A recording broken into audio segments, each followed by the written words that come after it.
everyone. Today we are going to discuss about Chapter 6, Human Person in Society. First, let us define what society is. It is a large group of people who are living together in an organized way, making decisions about how to do things and sharing the work that needs to be done.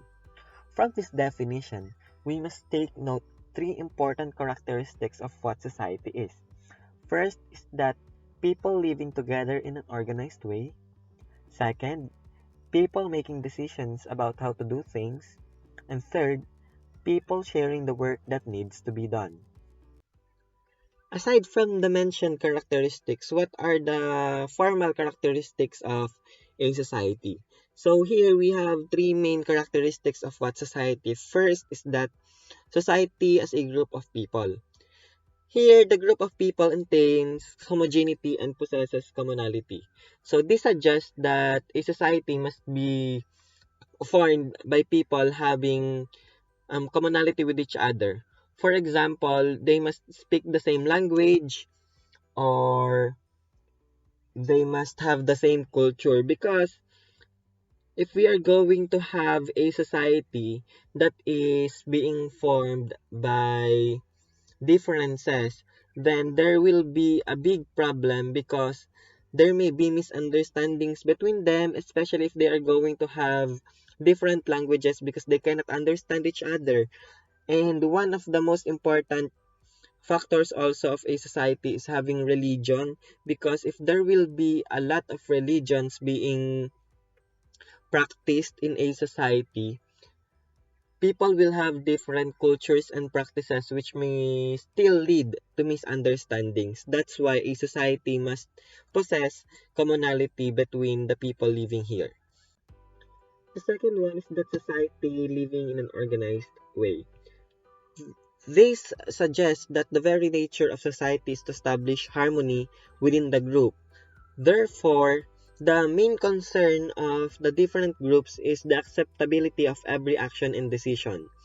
So this leads to making order, pattern, norms, and mores to become the standard of actions, meaning that they are having ethical standards wherein they are having laws that are being implemented for them to have the basis and the guide for living in their society. And this sets their boundaries in their territories, either geographical or moral, that determines the group's character, because the different laws being implemented in a certain society may define the character of that society. And the last attributes or characteristic of a society is that society with bound space or territory. So this suggests that the questions of what is us and who are they are being established in each territory. So this means that each territory must have their significant identity wherein they are being defined by the practices they are having and the place they are living in. And this also suggests that if they do not belong in my group, for example, therefore they are not part of my society. And one of the biggest examples here are the ethnic groups. So now let's discuss the different theories and concepts about the origin of the society. So the first one is the Platonic perspective.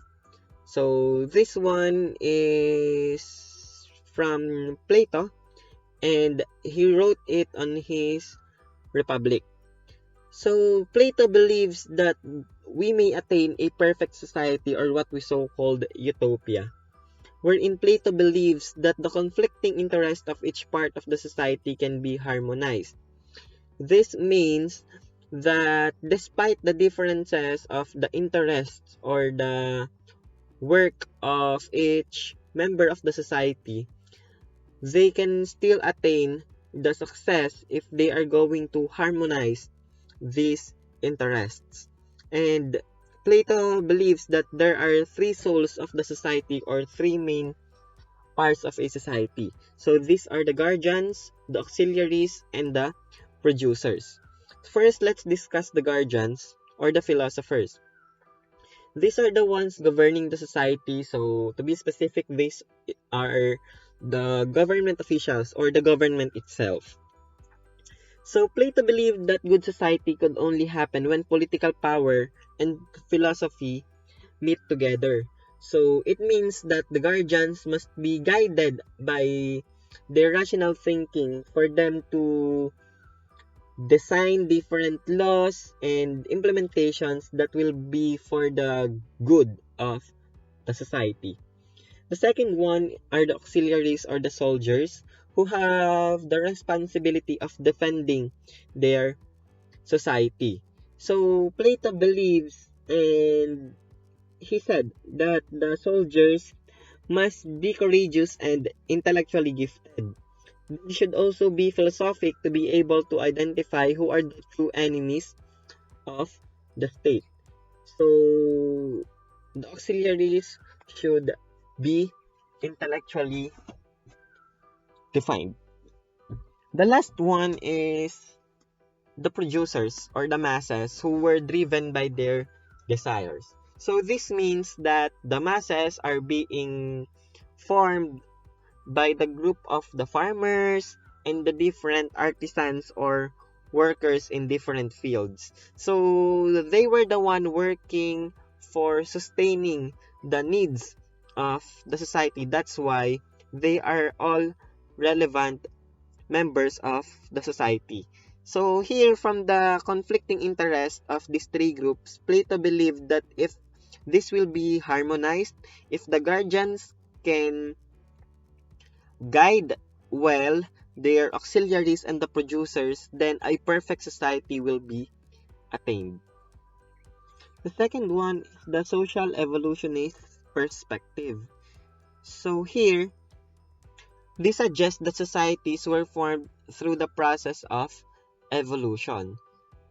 So this came from the idea of Durkheim and or Emily Durkheim and the different social evolutionists, wherein they have seen how society were formed through the evolution of man, wherein as time passes by, the different groups are having improvements on their relationships with each other.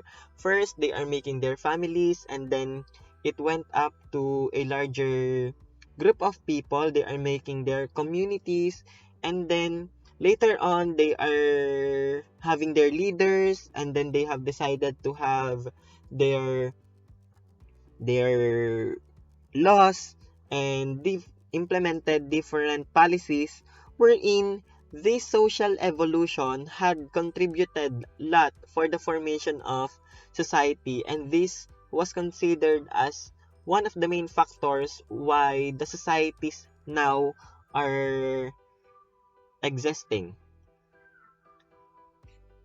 The next perspective we have is the social contract theory, which suggests that societies came into existence because of the agreement entered into by the individuals.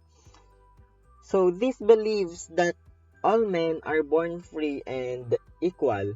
So meaning that they can do anything they want, they can think anything they want. But in this theory, they said that individuals are forged to have an agreement with each other. And why do this theory believes that social contract is important? It's because if they are going to have unbounded liberty, or they can do anything they want, then it may cause unhuman and brutish results. The last one is the structural functionalist perspectives, which believes that each institution, each relationship, role, and norm that constitutes a society serves their own purpose. So this means that societies continues to exist in the context of the functions of each factor affecting or constituting a society. So this means that each structures or institution in the society should perform their function according to the expectations given to them or ascribed to them. So now let's discuss the different reasons on why we should establish social contract or agreement. First is the equality of need. So we all have certain basic needs in common, such as food, clothing, and shelter. This is the main reason why hoarding cannot be tolerated in a civilized society. So one thing in common of each person is that the basic needs we have, and because of this we should establish a social contract or agreement for us to allocate our resources well, for us to satisfy all our needs and wants, and everyone in the society may have that equal access to these resources. The second one is scarcity, which is being defined as the falling short of our resources because this is just limited despite of the growing or the rapid growing of our population. So there is just a limited supply of food, clothing, and shelter, just to name the essentials, and the needs were or the ones were still not here. So because of that scarcity, just like what I've mentioned before, so we must allocate our resources very well, and we must use it wisely for us to have that equal access to these resources, and for us to allocate it for each member of the society. The third reason is the equality of human power.